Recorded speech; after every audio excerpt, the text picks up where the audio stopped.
today will be all about cost and cost concepts. Ready? Alright, so first let's define cost. What is cost? Cost is actually the monetary amount or the resources given up to acquire something. Meaning, if you want to acquire goods or you want to enjoy services, you have to incur cost. Meaning, you have to sacrifice something or you have to give up some monetary resources. You with me? So, if gusto mong manligaw, then gusto mong bumili ng bulaklak, kailangan mong bayaran yung bulaklak na yun at yung binayad mo sa bulaklak na yun, yun yung tinatawag nating cost. Diwanag ba? Next, punta tayo sa classification of cost.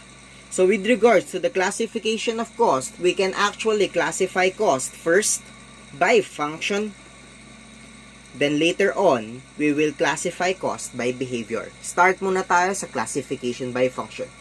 So dito sa classification by function, we're actually classifying cost into two. Ano yung dalawang classification na yun, sir? First is yung tinatawag natin na product cost. Then second is yung tinatawag natin na period cost. You with me? So kapag sinabi nating product cost, these are actually the cost that can be inventoried. Ibig sabihin yan yung hinahati natin further into two. So ano yung dalawang hatian yan? Meron tayong cost ng mga nabenta na, and then meron tayong cost ng mga hindi pa nabebenta. Right?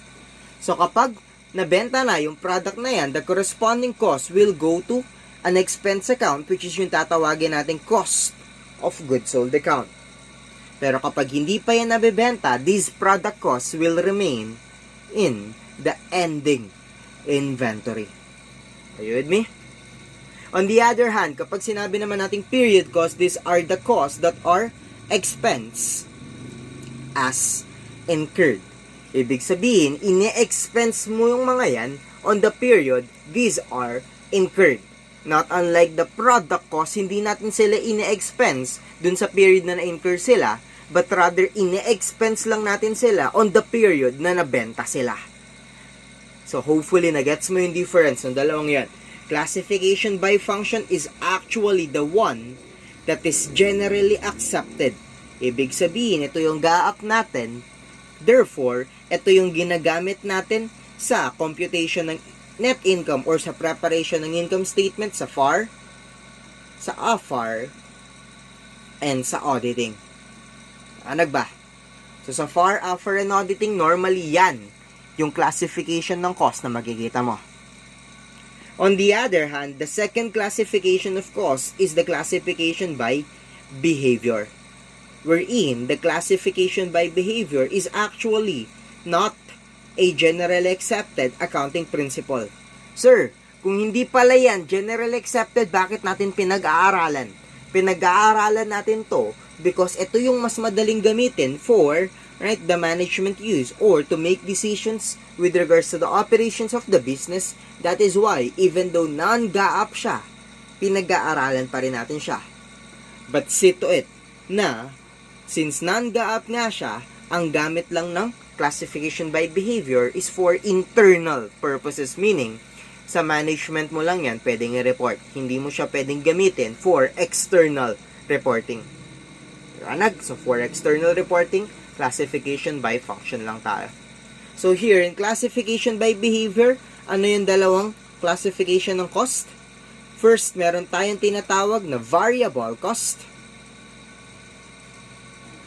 Then second, meron na din tayong tinatawag na fixed cost. So, meron tayong variable cost and fixed cost. So, sir, bakit sila natawag na classification by behavior? Because we're actually considering their behavior. So, anong behavior ni variable cost? Variable cost per unit, once again, variable cost per unit is actually constant. Ibig sabihin yan, kahit ilan man yung i-produce mo, kahit ilan man yung ibenta mo, kapag per unit variable cost ang pinag-uusapan, hindi po yan magbabago. Liwanag? On the other hand, variable cost based on total is actually directly related to the activity driver or to the level of activity. Sir, paano mo yun nasabi? Because if per unit is constant, asahan mo na yan yung gagamitin nating multiplier to compute the total cost. Liwanag? So, if meron tayong 1,000 units na na-produce, 1,000, let's say, sabihin natin constant, per unit is 2 pesos. So, 1,000 times 2 is 2,000. Pero kapag nag-produce ka ng 1,500, tinasan ko, asahan mo, 1,500 times 2, tataas din yung total cost, magiging 3,000 na siya. Pero pag binabaan mo yun, bababa din yung total cost. So, variable cost based on total is directly related to the level of activity. We good? Next, punta tayo sa fixed cost. Fixed cost, on the other hand, based on total, is the one that is constant. So, sir, ibig po bang sabihin yan? Kahit ilan ang i-produce natin, kahit wala po tayong i-produce, mai-incur po natin yung fixed cost na yan based on total? Yes, that's correct. Right? But then again, if per unit fixed cost ang pinag-uusapan, alright, of course, iba na to. Hindi na siya constant. Liwanag? Sir, bakit po? Because kung constant yung total, asahan mo na para makompute yung per unit, you have to divide this total fixed cost doon sa level of activity. So, habang lumalaki ngayon yung level of activity, tumataas din yung ating denominator. At habang tumataas yung denominator, of course, lumiliit yung per unit. Therefore, right, per unit fixed cost is actually inversely related, alright, to the level of activity. Ibig sabihin, habang tumataas yung number of units na napoproduce mo, lumiliit yung per unit fixed cost. And habang kumukonte yung level of activity na napoproduce mo, lumalaki naman yung fixed cost per unit. Maliwanag ba? So here, in management advisory services, since our goal here is to help the management, right, become effective and make effective and efficient decisions for the operations of the company, asahan mo na dito tayo sa classification by behavior.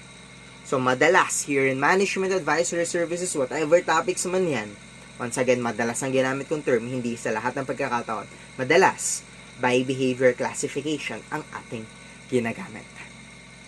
Nagkakaintindihan po ba tayo doon? Maliwanag ba yun? Alright, so focus tayo sa behavior. Ngayon ganito, meron tayong mga cost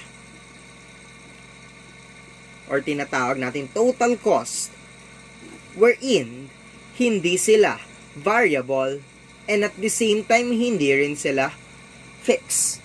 Sir, possible po ba yan? Actually, that's possible, but alright, by agreement or base sa concepts ng cost and cost, asahan mo na all cost can be classified by behavior. Ibig sabihin, lahat ng cost, pwede mo silang i-classify as either variable or fixed. Hindi pwede na meron tayong cost na outside sa dalawang to. So, sir, paano po yan kapag may total cost ka and then hindi po siya variable and hindi rin siya fixed? Isa lang ang ibig sabihin yan. This total cost, if hindi siya variable at hindi rin siya fixed, asahan mo that this cost is actually a mixed cost. Sir, ano po yung mixed cost na yan? Kapag sinabi nating mixed cost, meron siyang variable and fixed cost portion. So, pinagsama dyan yung variable and fixed cost. Pero, here, para mas magamit ito ng management, hindi dapat magkasama ang variable at fixed. Ibig sabihin, this mixed cost now must be segregated, right, into variable and fixed portion. So, ang problema natin ngayon is on how to segregate mixed cost into variable and fixed. Nagkakaunawaan pa ba tayo? Okay pa ba tayo dun? Alright, with regards to the segregation of mixed cost into variable and fixed, meron tayong tatlong methods. So, ano yung tatlong methods? First is yung tinatawag natin na high-low method. Second is yung tinatawag natin na scatter graph method. Then last is yung tinatawag natin na least square method, or minsan tinatawag din siyang regression analysis or simple regression. You with me? So, high, low, and least square, explain ko yan mamaya, pero start muna ako sa scatter graph method because ito yung pinaka hindi ginagamit. Right? So, sir, anong nangyayari sa scatter graph method? Under the scatter graph method, all points, right, will be graphed on a Cartesian plane, of course. Then, based on sound judgment, straight line will be drawn from those points. Once again, based on sound judgment. Then, after mong i-drawing yung line na yon, asahan mo ngayon na from this line, kukumputin natin yung slope of the line. Sir, bakit po natin kukumputin yung slope of the line? Because the slope of the line is considered as the variable cost. Then, after mo makuha yung slope of the line, asahan mo ngayon, alright, na makukompute mo na rin si fixed cost. Maliwanag ba? Pero once again, hindi po ito ginagamit. Why? Because iba-iba po tayo ng sound judgment. As you can see, itong line na to, possible na ganyan mo i-drawing, possible ako, ganito ko i-drawing, possible yung iba, ganito ko i-drawing. Because magkakaiba tayo ng judgment. So since based sa judgment, mahirap sabihin kung sino ang tama sa atin. Maliwanag ba? Next, punta tayo sa high-low method. Right? So, dito sa high-low method, para ma-explain natin yan or para ma-discuss natin yung maayos, let's try to consider illustrative problem number 1. So, dito ko na i-explain si high-low method.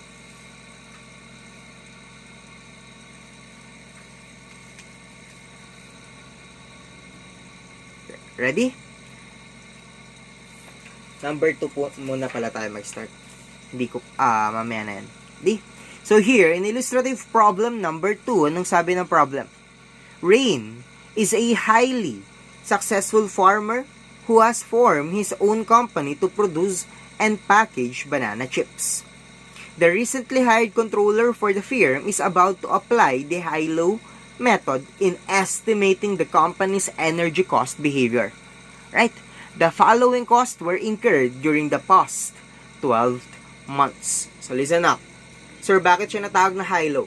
Natawag ito na high-low because ang hinahanap natin dito is yung highest point and the lowest point. Well, kapag naghahanap ka ng highest point and lowest point, always keep in mind na doon tayo sa activity driver. Alright? Naka-base. Hindi po tayo naka-base sa total cost. Maliwanag ba? Once again, hindi po dito sa total cost tayo magbe-base. Magbe-base tayo here sa activity driver. Maliwanag? So here, what's the highest point or yung pinakamaraming na-produce natin during the year? If I'm not mistaken, that is equal to 123,000 units. Next, hanapin mo yung lowest point. Sir, nakita ko na 2,000 po. But unfortunately, these 2,000 units cannot be considered as the lowest point. Sir, bakit po? Right? Balikan muna natin yung discussion natin. So here, see to it, na before ko i-continue yung high-low, meron muna tayong tinatawag na cost behavior assumption. Once again, meron muna tayong tinatawag na cost behavior assumption. So sir, ano po yung cost behavior assumption na yan? Ito yung mga assumption na, of course, ina-assume natin with regards to classifying costs into variable and fixed. So, meron lang tayong dalawa. Meron tayong tinatawag na relevant range assumption. Then, second is yung tinatawag natin na time period assumption. So, sir, ano po yung relevant range and time period assumption na yan?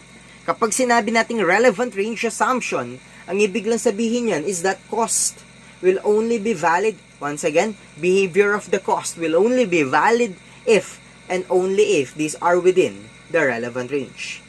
Meaning, outside the relevant range, asahan mo na magpapalit na yung behavior ng cost. Meaning, Alright? Within the relevant range, dun lang nagiging constant yung per unit variable cost at yung per total fixed cost. Beyond that range, asahan mo, alright, na hindi na sila valid. Time period assumption on the other hand, ang sinasabi lang naman yan is that cost behavior assumption will also be valid only if and only if these are within the time period sa problem. Right? Well, if we will go back here sa illustrative problem number 2, anong napansin mo? Masyado kasing malayo yung 2,000 na yan.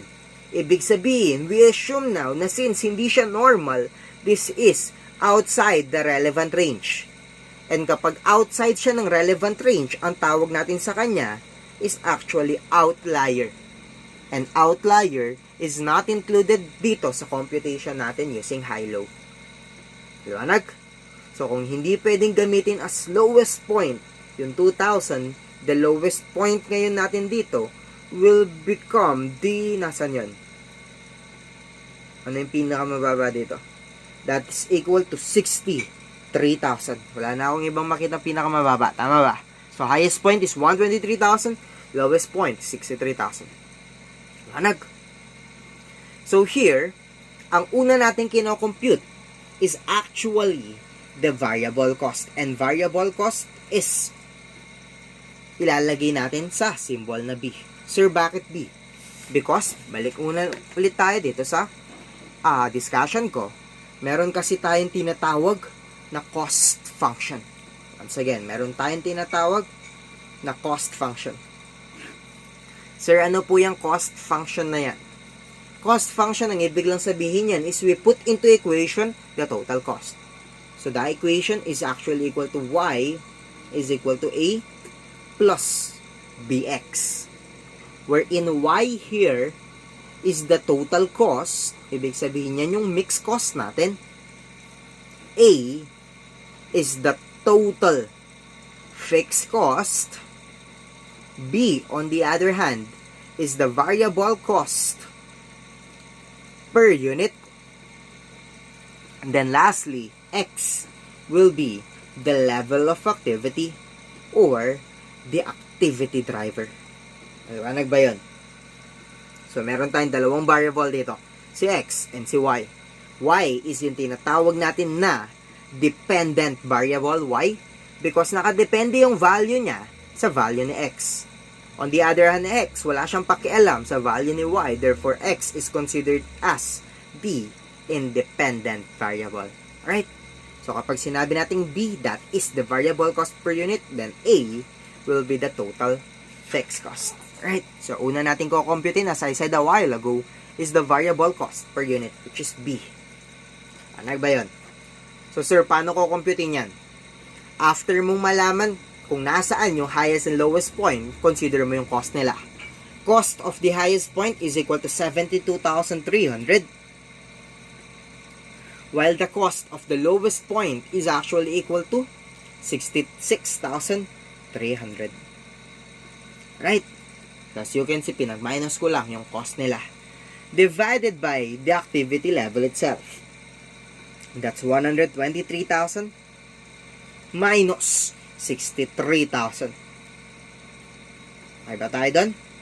So, magkano ang makukompute natin na variable cost per unit dito? Simplify muna natin siya. Right?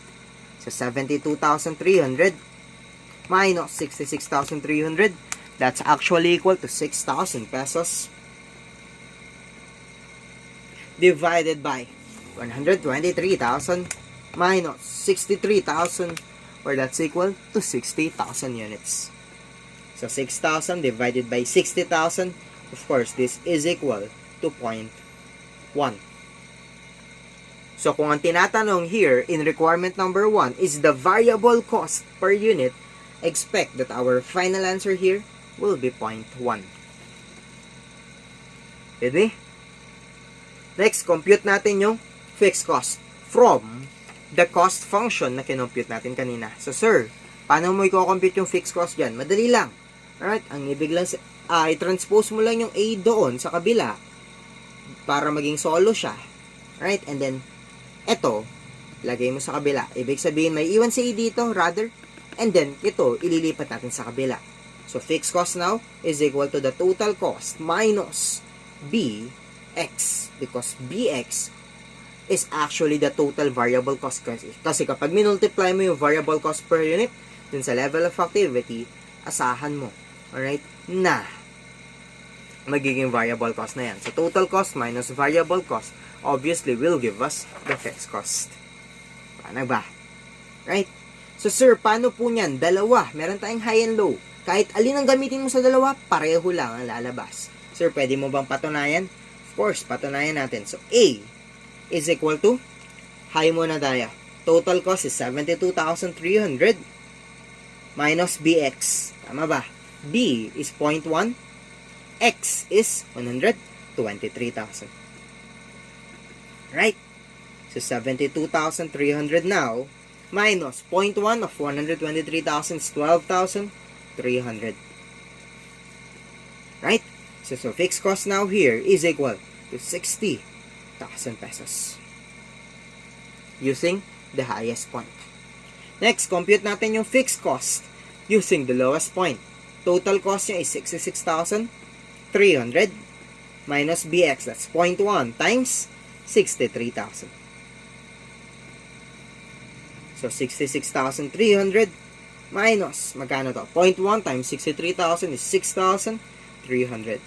So, as you can see, yung fixed cost na mako-compute mo dito will still be equal to 60,000 pesos. So, pareho lang lalabas, either high or low point ang gamitin mo. Liwanag ba? So, sir, ang ibig ba sabihin yan? Requirement number 2, annual fixed cost, 60,000 ang sagot natin? Of course, not. Sir, bakit po hindi? Monthly yung observation natin. Ang tinatanong dito is the annual fixed cost. So, medyo ingat ka doon. Ibig sabihin yan, if monthly ang ginamit nating data, 60,000 is the monthly fixed cost.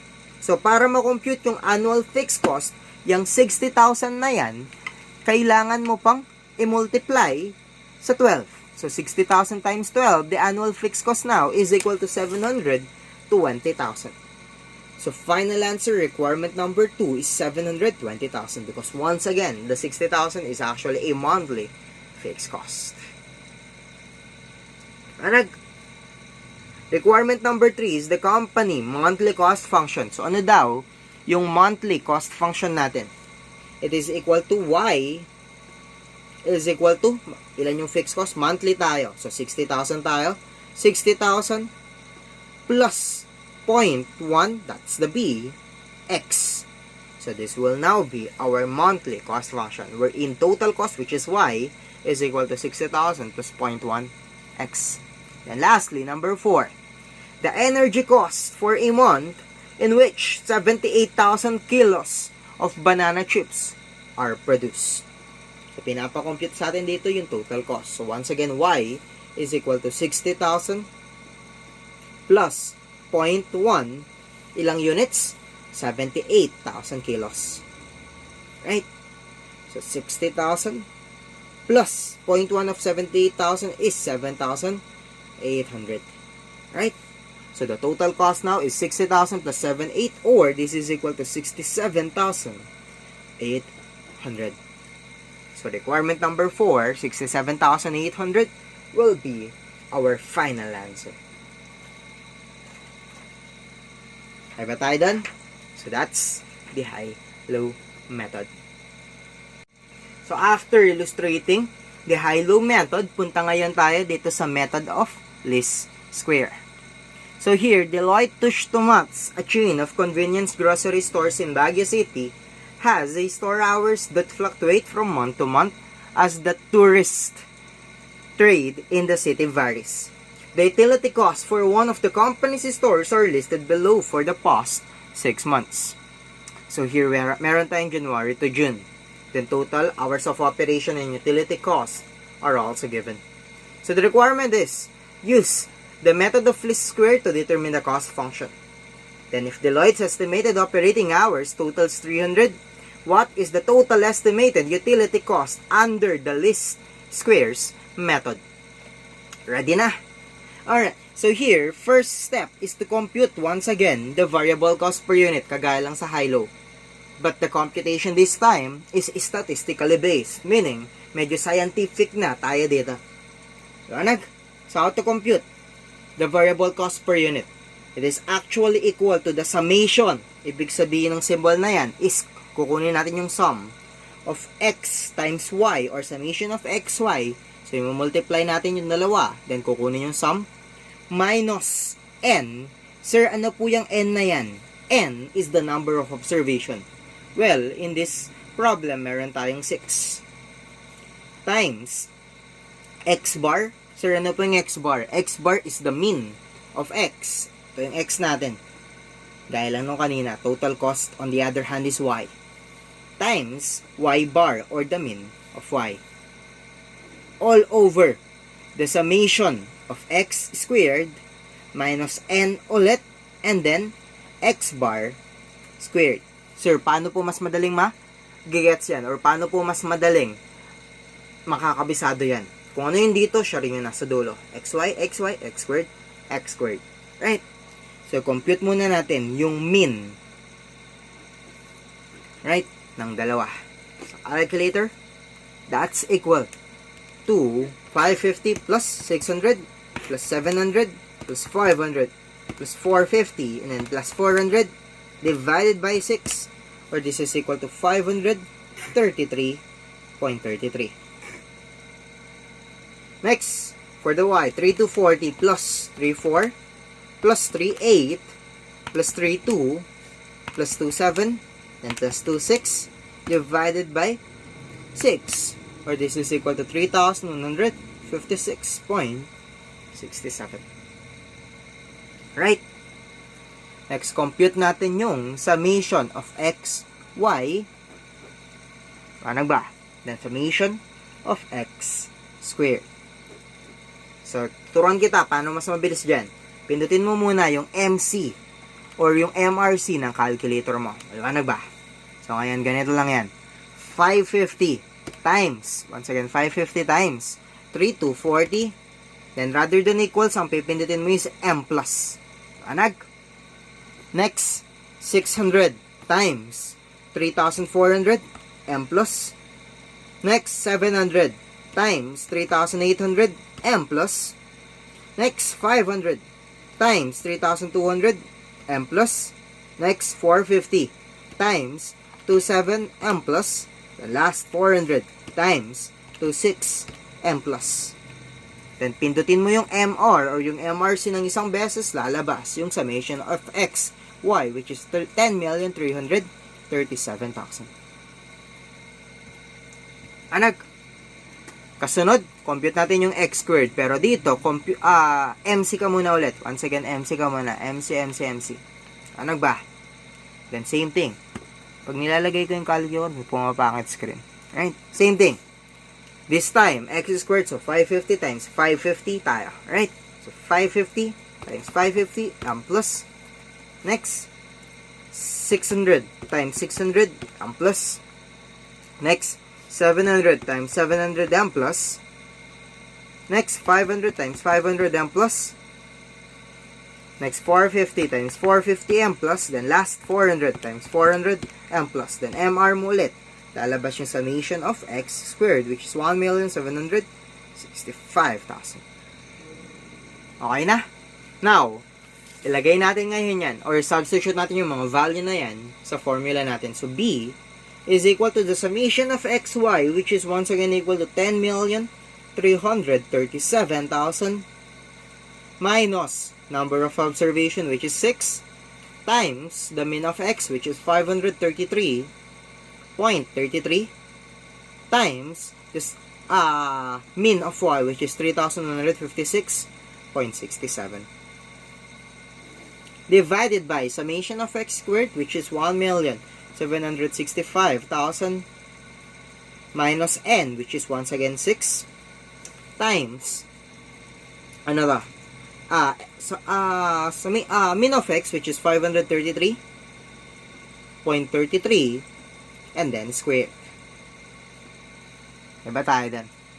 So, paano po mas madaling sagutan yan? Start ka sa dulo. So, 6 times 533.33. 6 times 533.333333 times 3,156.6666667, right? Then minus 10,337,000. Ang lalabas dyan is equal to 235,667. Anag. Next, start ka ulit sa dulo. 533.333333 times 533.333333 then times 6 then minus 1,765,000. Ang lalabas dyan is 58,333. So the variable cost per unit now is equal to 235,667 divided by 58,333, or this is equal to 4.04. Once again, this is equal to 4.04.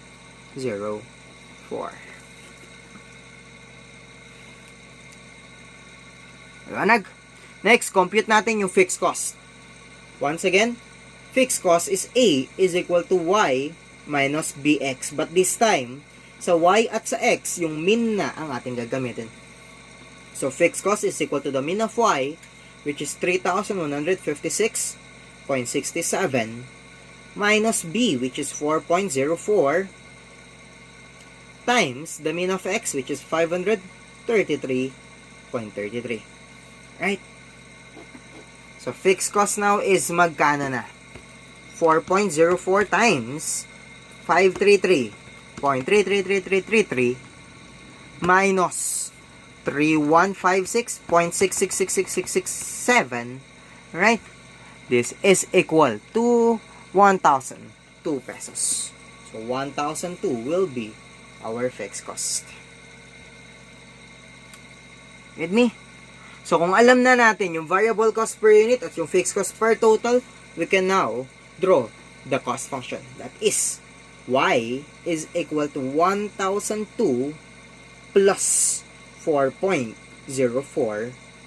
So, this will be the final answer for illustrative problem number 1.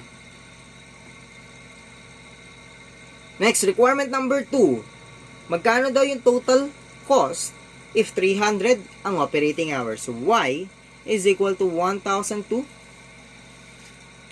plus 4.04 times 300. Right? So, 1,002 plus, ilan po ito? 4.04 times 300 is 1,012. 1,212 rather. So, 1,212 plus 1,002, this is equal to 2,214. So, final answer, requirement number 2 is 2,214. Ano ba? So, that's the end of cost and cost concepts. Hopefully, natuto ka sa video na to. Thank you guys. God bless.